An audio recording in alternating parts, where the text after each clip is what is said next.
Hey guys, how's it going? Welcome to the Shrewsbury Biscuit podcast. We're coming to you live today to bring you a preview of the world famous Darwin Festival here in Shrewsbury. And I do realise, by the way, I can see now that I've accidentally selected the You Suck YouTube channel we're streaming to now. So hi guys in America, if you're watching this, enjoy, sit down, relax. We've got something for you today. And I'm not going to do this today by myself. Of course, I've got one of my trusty biscuiteers with me, and today I'm bringing you is Jules. Jules, we'll try that again, shall we? Hey, Hiya. how are you? Hiya. I'm fine. Yeah, you? Yeah, good, yeah. Really I've good. still got the hat on. Sorry, I've been outside, so I'm starting to warm back up again. It's a bit nippy out there. It's like I can't Just see a the bit. houses across the road. Yeah, it's very cold. Anyway, let's not stand to attention. We've got some friends from the Flaxmill, and introducing is Marianne and Penny from the Flaxmill in Shrewsbury. Hi guys, how are you? Hello. Hello. Good to see you again, guys. And Yes, you? it's great. It was probably about a year ago you came on the show, but last Exactly. Darwin Festival. It would have been last Darwin Festival. Yeah.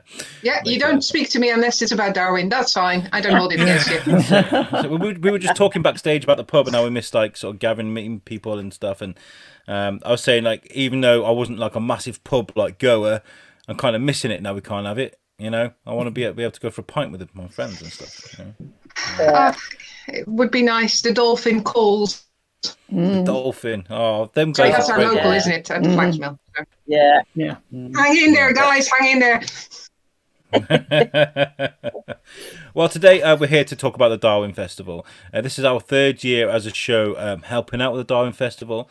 It was one of the things that kind of gave us purpose as a show from the very beginning, and I've really enjoyed it since. I remember very nervously standing up at a meeting, planning meeting years ago, and going, "I've got a podcast, and I'd like very much to be a part of your little thing that you've got going on here." And it's continued to be a part of what we do. So I'm very, very grateful that it exists. Your elevator pitch technique is perfect. Has it improved since then? Your little thing. Oh, did you don't think to that? I peaked. I peaked. I kept it at that level. I was kind of like, I think I did say at one point, you may not have heard of a podcast, but you will very soon. I wasn't wrong. Yes. I wasn't wrong. There you go. Genius. Now, the Flaxmill, if for the people that are watching internationally, Marion, what is special about the Flaxmill, and what makes it such an important building to the world? Yes, we're working on getting our story across, and America is not a bad place to start. The Flaxmill was built in 1797 as the first iron frame building in the world, and it's therefore seen as the ancestor to the skyscraper. It's not the first skyscraper, sometimes people think, because it's simply not tall enough for that. But the technique that was developed in Shrewsbury locally, that made sure that the building was built as a fireproof building, because flat mills all over the country were quite readily going up in flames. And they thought, how can we best remedy that? And that's through creating an iron frame rather than working with wood.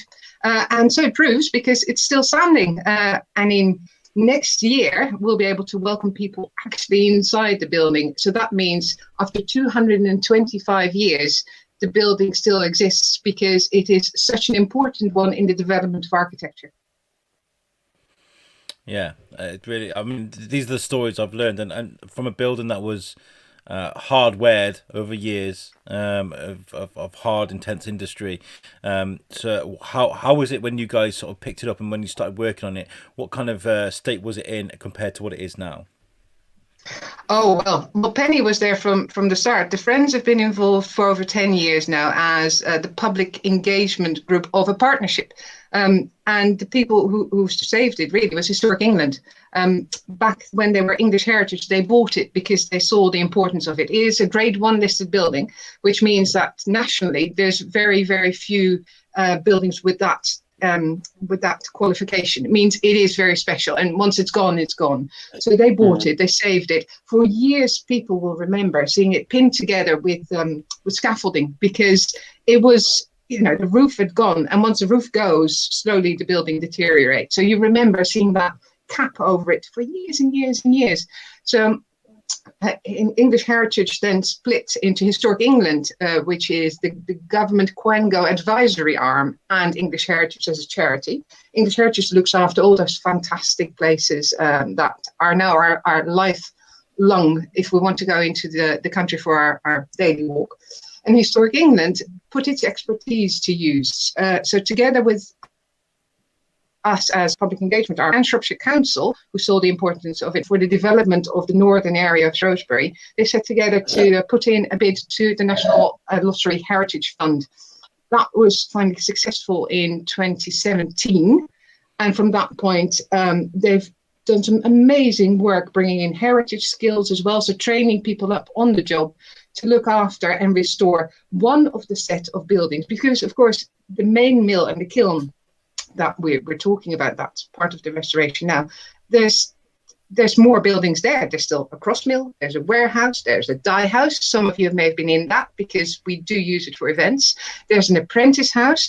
So once this part opens, it's on to the next bit, and to see the entire site, which is quite rare in its existence, with the 7 different buildings still in existence there. It's on to the next phase. So Historic England has a job ahead of it still, but I mean, wouldn't you agree? It's looking amazing. It really is. It really is. This is your cue to put the photo up, Alex. Yeah, sorry. I was actually looking for a photo. By the way, because it is looking pretty sexy. I gotta say, look at it. That, I mean, there was a big story about the crown at the top of the tower there. That you guys were raising money to get that fixed and put to its former glory, right? That was a big thing. Yeah, well, it's Historic England's got a fantastic philanthropy and fundraising team, and several different organisations have been involved. So we've got the Marches, Local Enterprise Partnership, we've got the Andrew Lloyd Webber Foundation, but for the coronet, they went out to the public and said, this is your chance to give a little and be involved in the saving of the coronet, as we like to call it, not crown, coronet. And you see there, right on top. So that entire thing was flat pack. It was disassembled. It was brought to Heritage Projects Limited in Harlescott. They completely restored it. And I mean, you need to go chat to those guys. They are amazing. We were lucky enough with our volunteers to go and see the work being done. And then, was it last year? Yeah, last year around this time, we had it down in the dye house for a little bit, so people were able to get very close up and personal to it. And then it was put back up. Of course, it wasn't part of the original flax mill. This part was added at the late 19th century when we celebrated Queen Victoria's Diamond Jubilee. And there's several of them still around the country. There's one, I think, Penny, is that right, in Cleethorpes at the station there? Oh, yes, and also in Scotland. I saw one when I was up in Dumfries and Galloway, in a town, the name of which I've forgotten, but there are several up there, because it was produced by, it was a firm called McFarland's of Glasgow, who basically, you know, they had a catalogue and you could order this by mail order. And they obviously decided, and they did bandstands and things like that, all sorts of ornamental cast iron. This is in the 1880s and 1890s they were active. And and they obviously thought with Queen Victoria's Jubilee, this would be a great line. So they must have produced this coronet and as a special for the Jubilee, and different places thought we'll have one of those. And here, William Jones, it was such a wonderful coincidence that he was building a hoist tower as part of his adaptation of the buildings to make it into a maltings. And this was the obvious and rather super thing to put on top of it. Yeah, stands out, that's for sure. Even in that beautiful snowy picture that you've just put up, that looked really cool, actually, with the snow. Isn't that amazing? Yeah, that's a very recent one, actually. Our volunteer, Mike Ashton, many of you will know him. His Instagram account or accounts are fantastic. He does a googly eyes Instagram account as well, which always makes me laugh. But yeah, he took this photograph end of January, and it's just astonishing. And from the top, the view is just amazing. it's really, really good. So we're hoping that when we open spring next year, that we'll be able to take small groups up to the top. And it's still a bit of a discussion with the fire brigade, whether they're happy with what is being put in place.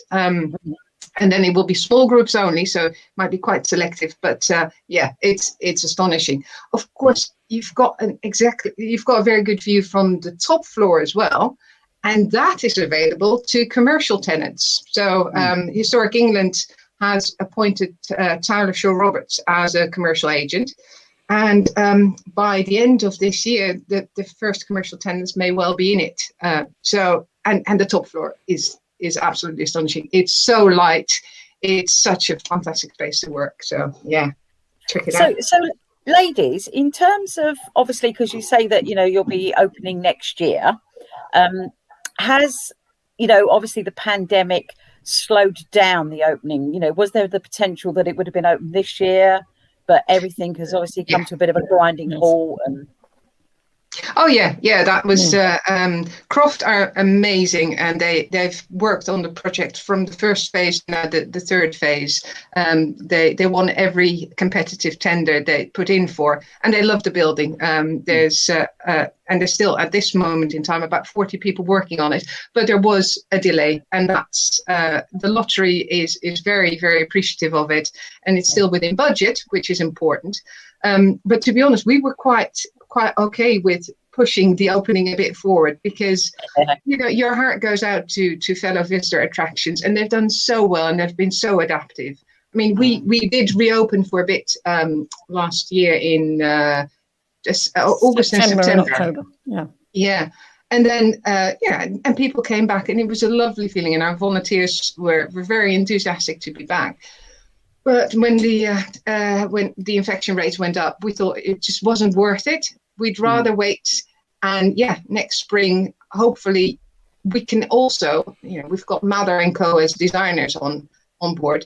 We can plan this in a sort of COVID secure way. That's the idea. We've been so lucky in a way that we were at this point, because imagine if we planned to be open like now. Yeah. It'd be tough. It'd be so tough. So in the meantime, Penny's been busier than ever. Penny, do you want to indicate what you've been doing? Oh, well, we've been, basically, I started doing some research on the Flaxmill in about 2012, and had volunteers who transcribed the census returns for the period that the Flaxmill operated for the local area, and that gave us some names of the people who worked there and the community. And then from there, you can move out and look up other resources and build up your picture of the people. So we use that and develop that all the time to look at different themes that I've been exploring. And that's just the Flaxmill period. And then we've also more recently been looking at the period during the Second World War, when the Flaxmill was used as a barracks, because the army set up a infantry training centre in Shrewsbury through the KSLI, and so a lot of the recruits needed training, all the conscripts that were called up, and so we're starting to look at that. And the Soldiers of Shropshire Museum have got the books in which these people were sort of signed onto the books and given army numbers, and we started working through those to get the names of those soldiers, and then we can some of whom would have actually sat in the Rat Hotel, which is what they fondly call the Maltings, and then we can trace what happened to them, and it's rather fascinating. You get to see that some of them, the different places some of them ended up serving, and the different. So that's another strand. But of course, we're also, going back to the people who worked at the Flaxmill. There's so many different aspects to it in terms of what you can look at once you delve into it. So, I've been looking at. I came across a link to, or several links to America in some recent research. One was a man who worked at the flax mill as a sort of travelling cashier and a travelling salesman. He was quite a senior middle management. And then he disappeared from the census returns. And eventually I discovered that he had migrated to Illinois in the US. And in fact, his son had gone there, and then before him, his eldest son, and then all the rest of his family went there. And then I found, then we made contact with one of his descendants, and then it turned out that his John Billington, who was the man who worked at the flax mill, his grandson, they were in Springfield, Illinois, which is where Abraham Lincoln was. And this was just at the time of the outbreak of the Civil War, and in fact, they were effectively next door neighbours to Abraham Lincoln. And this boy who had been born in Shrewsbury used to play handball with Abraham Lincoln, and run errands for him and all this sort of thing. Yeah, it's something. And then another link with America I discovered was the fact that the Mormons had started proselytizing in Shrewsbury, and it looks as though they were quite successful among the flax mill workers. And then I was able to trace quite a number of them who, because the Mormons were basically trying to recruit people to go over to set up Mormon settlements in Utah, quite a few of them did migrate. So again, you can follow them, from the flax mill in Shrewsbury out to Utah and Salt Lake City. That's amazing. I mean, with obviously with your you're tracking the descendants. Have you come across descendants that are still here in Shrewsbury from right the way through, or have come back even maybe? Oh yeah, well certainly there are some who still have very strong links to Shrewsbury. Yes, I think so. And certainly we are making contact with various families. The Mansells spring to mind off the top of my head, and that's been fascinating because they came up recently, a couple of years ago. They had a family photo because in the 1880s their forebear had opened a shop on Spring Gardens, shop, and had a house, and photo taken with the flax mill behind it. And it turned out this was the only photograph we have of the flax mill before it got converted to a maltings, before the windows were blocked up. So many of the windows were blocked up. And in the background also of this picture is the massive chimney from the boiler houses that that powered the steam engine, that powered steam engines that powered the mill.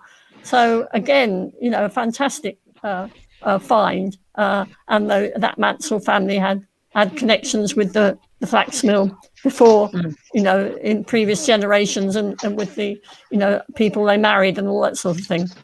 Yeah, and the joy is that their descendant now, Susanna. Hi, Susanna, if you're watching, is now volunteer with us, and she told us the story of her family's connection, and it was one of the most moving stories I think we heard, and it really brought it together because Penny and other of our volunteers have been doing sterling work doing this documentary research, but to then hear it from somebody who's directly connected to it, and see the family photos from, and that's my dad on his tricycle, and look in the background there's the mill again.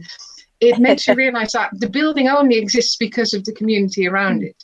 So what we had been doing before was, for instance, and Penny is one of the tour guides. Penny is our trustee and volunteer. We've got about 50 volunteers, but I think Penny works the hardest of them all at the moment, definitely. Penny, for instance, and Pete, one of our other volunteers, have been doing walks through Castlefield and Ditherington to show people how the area developed around the flax mill almost. And it was because of the flax mill that people started living, and then the railways came in and many people there became railway workers.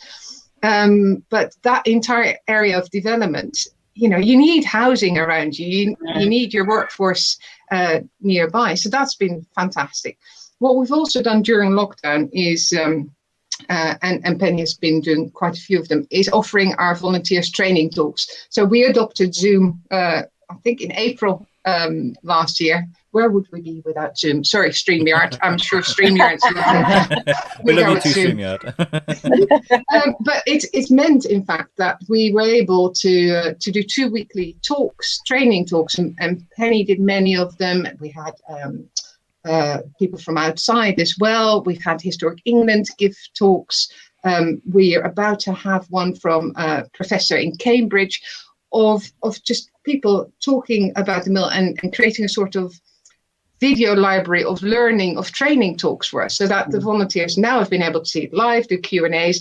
The volunteers who we hope to recruit to be able to open the mill will be able to go through them and pick it up, because not everybody wants to read this, although it's fantastic. Some people learn better by listening and hearing. Yes. So that's been actually something that we hadn't planned, but it's been so positive. It's been so fun to do. And then, as Penny said, we've had many people transcribing oral histories, historic newspapers. Diana just sent me a few fantastic transcribed newspapers again. So we've been able to keep people involved, although we dearly like to be open. And then, and this links nicely to the Darwin Festival, which I know you want to come back to, is we've been doing online talks for groups. So I think Penny's been talking to the Art Society in Shrewsbury and the Wrekin. About 200 people signed up for that. We've given a talk to Belper, which is a mill in Derbyshire, which has got connections via Strat. For that, you need to listen to Penny's talk for the Darwin Festival. And we even have, but our emails keep going into spam. We've even got interest from the Museum for Industrial History in Bethlehem in America. Wow. See, That's the link. World domination. It starts via online talks, and it wasn't something that we planned to do, but it's been absolutely really amazing. Yeah. Something positive from Corona, people. Something positive. Now, you guys love to you love to solve a mystery. Obviously, there's been many stories that have come out of the flax mill. We spoke about it last year, Marianne, and in fact, it was around the time when you found that pit in the floor. You're like, well, what's this? You constantly unearthing all these nice little breadcrumbs to history. What's that like for you, Penny, when you find something new to go and research and look at? Yeah, it's really addictive, and you suddenly find you've spent 2 hours beavering away trying to find out more about this particular family and calling them up, because there's things like the once we had some names to search for, we could use the Shropshire Parish Registers, which are available online via My Past. So that really enables you to flesh out a bit more about the lives of these people who are otherwise pretty much undocumented. You suddenly see the links or think, oh yes, I see now that why that happened, because they knew so and so, or they married so and so, and that's what must have happened. So yes, it is fascinating to get that, and then you read a bit more and you find a bit more about different aspects, like Disraeli. I mean, I didn't even, I knew vaguely that Disraeli had been an MP for Shrewsbury, only for a couple of years. Then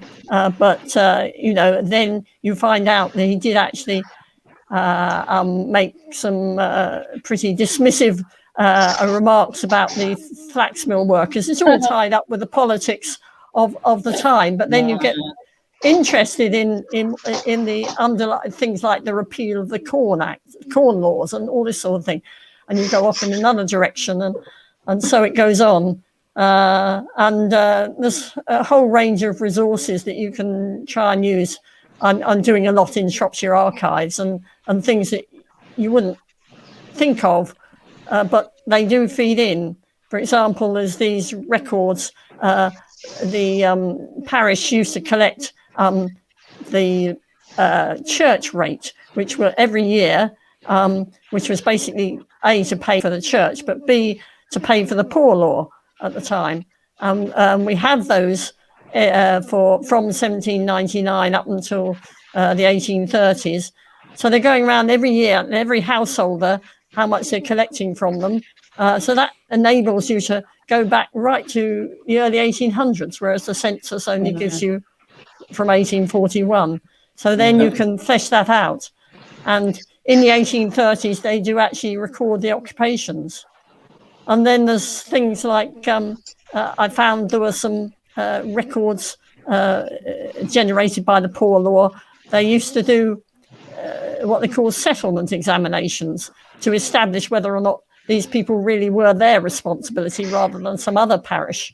And some of those are sort of standardized interviews, but you can pick up from a few of those other people that otherwise wouldn't be documented who worked at the flax mill, or their children are working at the flax mill when they're interviewed, and so on. So all sorts of little snippets which suddenly join together, and you've got just a picture of those people. Before we get into the Darwin Festival, what we actually came here to do, Penny, you mentioned the word census, which you're working on at the moment. We've got a picture of you here. What are you working on for the 2021 census? What's your role in this? Oh, well, I think basically, as I say, we used the census to give us a starting point when we first started looking at the lives of the flax mill workers. So Marianne is planning to do some posts about that and the different uses you can apply to the census data that we've collected.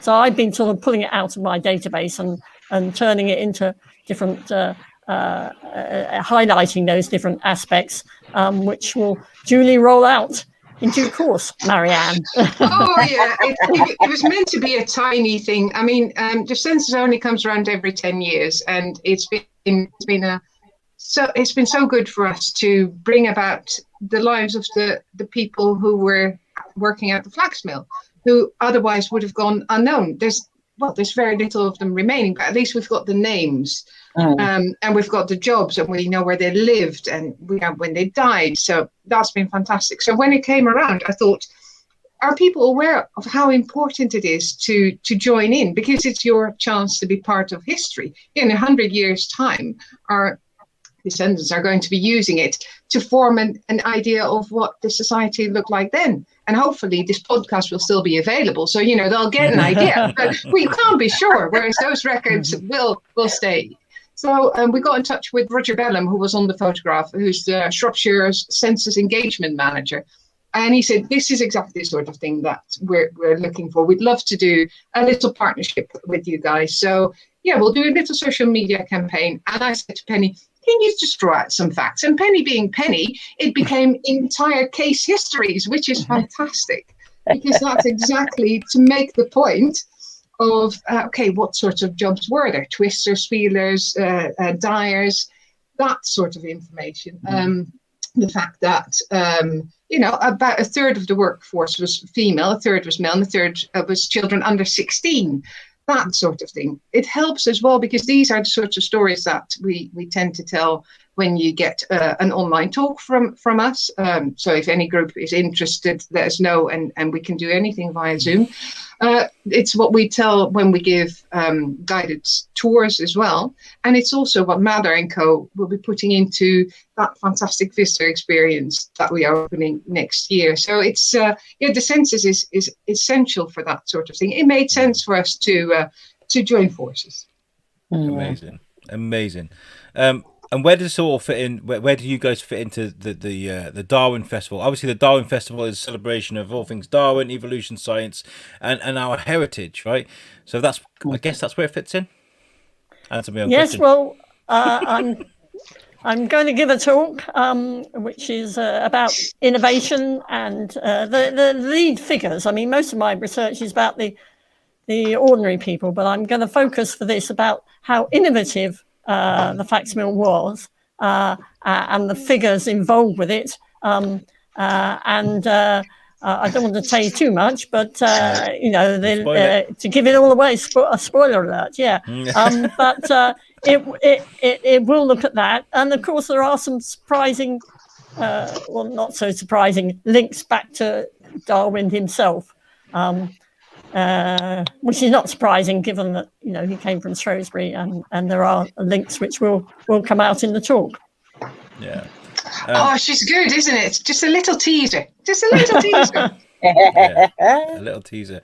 And you know, there's people watching now that probably have never, unfortunately, probably never even taken part in anything that's gone on the Darwin Festival, which is a shame for you. But you know what? This year is your best year to take advantage of what is going on around you, because it's all virtual this year, which means you can sit in your pajamas and rock up at one of these lectures, and Penny's talk is going to be amazing. You could sit there and have a glass of whiskey, whatever you want to do. I don't know, you know, in your pajamas. You can dress up in a tuxedo if you like. You can do that. It's fine. But it's accessible across the whole world, and that's the most important thing. You can learn about history, you can learn about Darwin, you can learn about Shrewsbury's heritage by just, I mean, I'm going to share the site now with you. Go to original Shrewsbury. .co.uk, and here's the site. Look, you go to original Shrewsbury, click on Darwin, and all of the lectures and all of the talks that are taking part throughout the week are all here. And now it's very easy. You see how I'm going to click, that's Penny's there. I want to click on it, and you book a place. Done. And there you go. You've got a place to take part in one of these sessions. Amazing, easy, and very educational. Yeah. And I have a question for you ladies, because if obviously these are, you know, they're timed sessions which people can book online, and obviously last year people could physically come along to events. For people that might be doing, say, shift work, or might happen to be out on a particular time when one of your talks is going on, is there an opportunity to get a recorded version afterwards?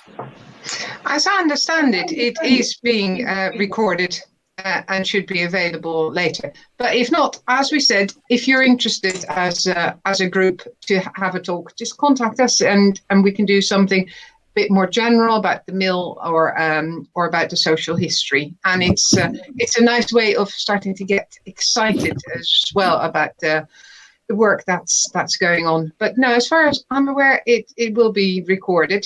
If not, we might be able to record it ourselves at some point and make that available, because this is a completely new talk that Penny is putting together, especially for the festival. So it's quite a bit of it is new to many of our volunteers as well. So Penny will be giving the talk for our volunteers to share the knowledge that she's picked up.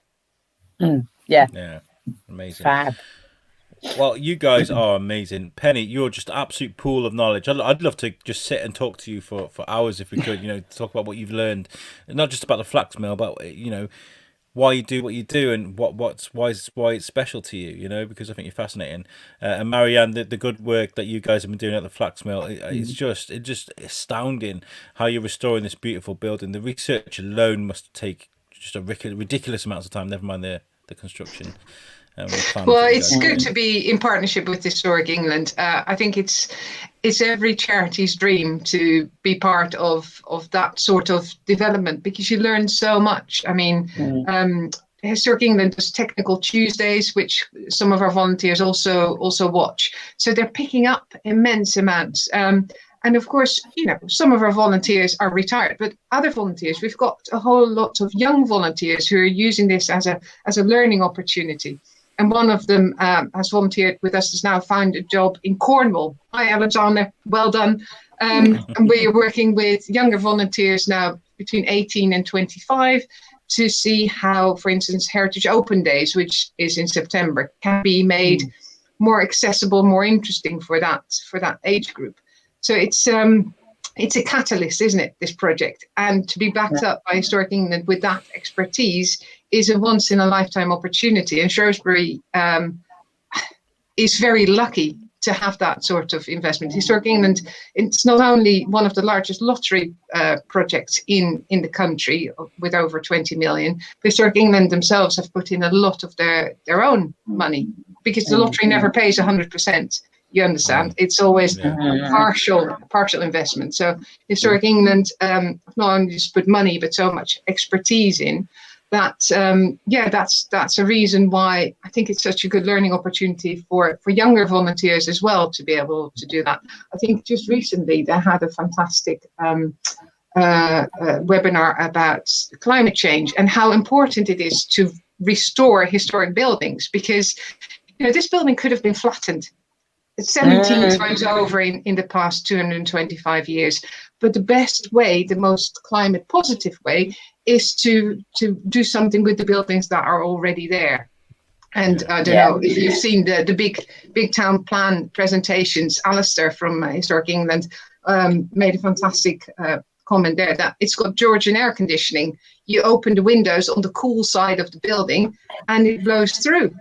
That sort of thing. It's exemplary, the work that has been done, and it's up to us in Historic England to share that learning, both for contractors and developers, but also for people who are just interested and want to share that sense of pride. I mean, you've got the ancestor of the skyscraper on your doorstep. How bloody lucky are we? Exactly. Sorry, I'll stop. Yeah, that's fine. I love the passion. That was fantastic, and that's what this festival is all about as well. Showing pride for your heritage, and we're lucky to have the Flaxmill, to have Charles Darwin, have this fantastic history, and such a beautiful looking town. A town that we can look at a building and go back so many hundred years and find out so many different stories about. We're so lucky to have that around us. So I would love to encourage anybody that's watching, listening to this, to go to originalshrewsbury.co.uk, book a place onto any of the lectures that are going on from next week, and enjoy what you're listening, because there's so much there to take part in. Now we're running out of time. We've got 3 minutes left. We did it. Before we get out of here, I would like to tell people about our website as well, because all of our audio is available on there. It's very easy to access everything we do at the Biscuit. If you go to the Shrewsbury Biscuit podcast.co.uk, that is powered by Web Orchard, our friends there, that will make you a great website if you need one. Thank you very much, Marianne. Thank you very much, Penny, for joining us today. It's been fantastic talking to you. Thank you, as always. I agree. Penny should have her own full 40 minutes. I think Penny needs to come on the Biscuit just by herself. Penny, we're going to make this happen. Yes, I'll be in touch. Right, guys, thank you very much for joining us, and we'll be back in about 20 minutes. Right. Okay. Thanks, guys. Thank you. Okay. Bye.